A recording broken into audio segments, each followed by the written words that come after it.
Salve, salve, santistas depressivos de todo o Brasil, de todo mundo. Estamos aí para falar da primeira tristeza, primeira ilusão, primeira decepção do ano, como você preferir. Mas fato é que estamos fora da Copinha, fora da Copa São Paulo 2020. De maneira precoce, né? A gente saiu na segunda fase da competição.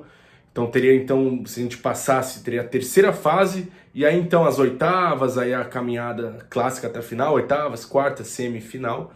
Então fomos eliminados de maneira bem precoce, né? Só uma fase após a fase de grupos. Então foi só, em termos de colocação, só um pouquinho melhor do que a pífia campanha na Copinha 2019, onde a gente saiu na fase de grupos. Então a gente só saiu uma fase a mais nessa Copinha 2020 e, enfim, acho que o pior é ter saído o Santos o melhor classificado, ter saído para o pior classificado da primeira fase. Então a gente saiu para a Ponte Preta, que penou para classificar num grupo bem fraco, num grupo com Londrina, com São José do Rio Grande do Sul, com Oswaldo Cruz, que ficou na lanterna, como a gente tinha comentado no último vídeo, e o Santos foi eliminado mais uma vez nos pênaltis. Santos e pênaltis, a grande rivalidade, né? Acho que nosso maior inimigo dos últimos anos é a disputa de pênaltis. Em qualquer categoria, principalmente no profissional, até no feminino a gente foi eliminado nos pênaltis no ano passado, em algumas competições, agora na base também. Fato é que mais um ano que a gente não chega longe, nem perto disso na Copinha, né, em Copa São Paulo. Mais uma campanha meio que para se esquecer, né? Em termos de resultado, ficou bem aquém do esperado. Ou quem já imaginava que esse time não ia ir muito mais longe, fica mais ou menos o esperado, né, para essas pessoas que já não botavam muita fé no Santos. Mas a gente já comentou um pouco, fizemos uma análise geral no último vídeo, né, sobre a primeira fase do Santos, que até que deixou uma boa impressão, mas não adiantou nada, porque na primeira prova mais de fogo, assim, a gente ficou pelo caminho contra a Ponte Preta. Primeiro jogo de mata-mata, fomos eliminados, e é isso que no fim importa, né? Mas vamos falar então do jogo, né, contra a Ponte Preta, 1-1 no tempo normal, a Ponte venceu nos pênaltis. Um jogo que desde o começo já começou com problemas, e eu digo desde antes de começar, na verdade, porque para muitas pessoas, inclusive para mim, demorou para pegar a transmissão, né? Foi um jogo só transmitido pelo Globoesporte.com, enquanto Sport TV e TV Cultura na televisão normal ficaram com o Atlético Paranaense e Bahia.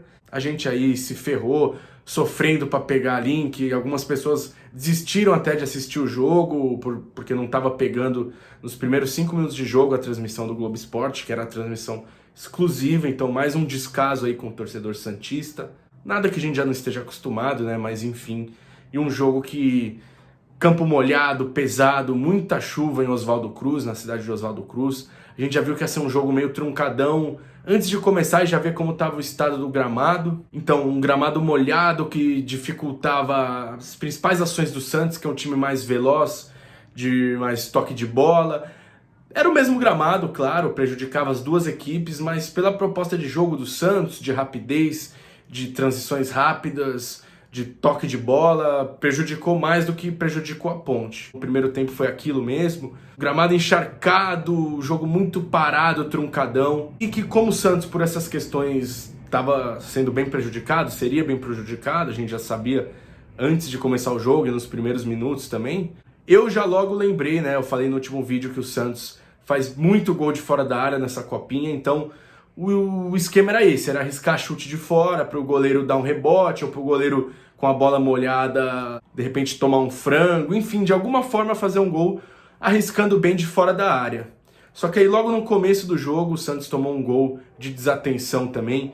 É complicado, cara, com o campo do jeito que tava, você tomar um gol logo no começo. A gente sabia que com aquele campo, o primeiro time que tomasse gol já sairia muito em desvantagem, muito mesmo, porque seria uma tarefa árdua para virar o jogo. E aí o Santos buscou jogar mais pela direita, então a maioria das jogadas foram por lá, acionando o Donizete, acionando nossa lateral direita também. Só que o lateral da Ponte, que estava cobrindo esse lado, estava bem, Só que o lateral da Ponte, que estava cobrindo esse lado do campo, estava bem, estava atento, dando combate. Se eu não me engano, era um jovem chamado Vitinho. Eu esperava, eu gostaria que eles tivessem chutado mais a gol logo depois de ter tomado o gol, que eu via como a maneira mais plausível de tentar buscar o resultado, chutar mais de fora principalmente. Mas quem fez isso foi apenas o Alanzinho e o Donizete na ponta, né? Um pouco o Ivonei também, mas bem pouco, e chutes que não deram tanto perigo assim. O Santos foi ganhando mais volume de jogo,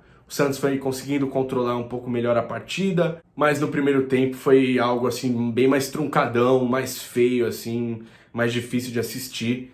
E aí a gente foi pro intervalo praticamente como estava o jogo contra o Marília, né? Tomamos um gol no comecinho, precisava reagir pro segundo tempo, tava difícil. E aí no segundo tempo, até os 15 primeiros minutos, o Santos não voltou tão bem assim.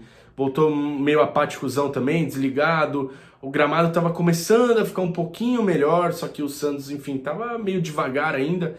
A Ponte até os primeiros 15 minutos voltou um pouco mais ousada, saindo um pouco mais pro jogo também. Só que aí o Ivonei, de fora da área, arriscou, desviou em bastante gente aí, mas a bola entrou. Foi um gol mais sofrido, mas foi o nosso gol do empate. E aí depois disso ficou um jogo bem mais movimentado, ajudando bastante o esquema do Santos, né? O Santos é mais isso, mais rapidez, toque de bola, e aí o Santos controlou bem o jogo também, teve algumas outras chances, perdeu alguns gols com Caio Mota, mas estava incisivo no ataque, estava criando a maioria das chances de gol também, estava com mais posse, controlando melhor o jogo, tocando bem a bola, reconstruindo jogadas com calma, com bastante toque de bola também. O jogo foi se cozinhando, até que foi para os pênaltis, e aí qualquer santista já começa a pensar no pior, porque em disputa de pênalti o Santos ultimamente, nos últimos anos, né, faz tempo isso,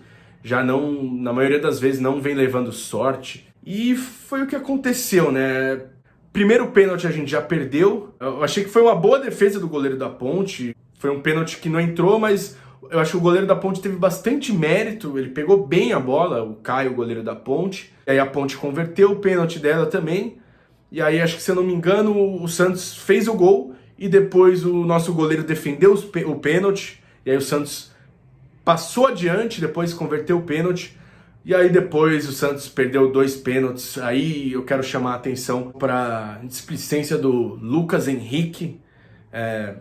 Fez paradinha, fez todo um oba-oba. No fim, o goleiro pegou a cobrança dele. Fez todo uma ceninha, um teatrinho lá para dar a paradinha e perdeu o pênalti. E aí a Ponte voltou pro jogo, voltou pra disputa, estava mais animada. E aí conseguiu converter os seus pênaltis. E por fim, antes da Ponte bater o último pênalti, o Marcos Leonardo também, nosso centroavante, bateu muito mal. Marcos Leonardo também, que estava sumido no jogo. Beleza, o jogo não estava facilitando o estilo de jogo dele, mas ele tinha que estar esperto mais, assim, mais participativo para pegar alguns rebotes de chute e tudo mais. Marcos Leonardo foi bem aquém do esperado nesse jogo. E aí o Santos acabou sendo eliminado. Fim de Copinha 2020 pra gente. E aí, acho que para complementar, eu fiquei muito decepcionado com a campanha do Lucas Lourenço. Eu esperava que ele ia ser aquele cara que todo jogo ia chamar responsabilidade, que ia dar muita assistência, gol e tudo mais. Só que, cara, eu vi muito mais o Ivonei fazendo o papel dele do que o próprio Lucas Lourenço mesmo. O Lucas Lourenço, pra mim, ao meu ver, ele só apareceu no primeiro jogo mesmo contra o fraco Timon. Depois se escondeu nos últimos jogos, né? Foi piorando contra o Olímpico, aí depois piorando contra o Marília. E hoje eu não vi ele praticamente no jogo, cara. De verdade, fez uma copinha muito abaixo do esperado e ele era um dos que mais estava cotado para subir pro profissional, que a torcida mais tinha esperança nele também. Acho que o Marcos Leonardo foi bem no começo da copinha também, nos 2 primeiros jogos, assim, mas depois, contra o Marília, foi poupado. No segundo jogo ele não foi lá tão bem assim, e aí hoje sumido também, era nossa esperança, nosso homem-gol, um dos jogadores também que a torcida depositava muita confiança para essa copinha também. Eu destaco também o Alanzinho, acho que dessa copinha, pensando acho que pro profissional, de acordo com do que produziu nessa copinha, eu tenho um pouco de pé atrás com essa safra. eu acho que, assim, eu olharia um pouco mais com carinho, de acordo com o desempenho nessa copinha, pro Alanzinho e pro Ivonei. Eu acho que só. Não sei nem se o Derek, zagueiro, que todos falam também, fez uma copinha digna disso, porque eu acho que ele teve muito mais presença ofensiva do que boa recomposição de defesa. A gente sabe que a defesa do Santos foi mal nessa copinha, tomou muitos gols bobos, gols de times bem, assim, sem expressão nenhuma também. Quero saber um pouco de vocês também, da opinião. O que vocês acharam da campanha do Santos nessa copinha? Quem vocês aí destacam aí que tá um passo à frente para de repente subir pro profissional, pelo menos já ser integrado e começar a treinar com o elenco profissional? E é isso, espero que vocês tenham gostado, tamo junto. Infelizmente esse foi o último conteúdo da copinha, mas é isso. Tudo pelo Santos e vamos que vamos, Peixão, que 2020 só tá começando.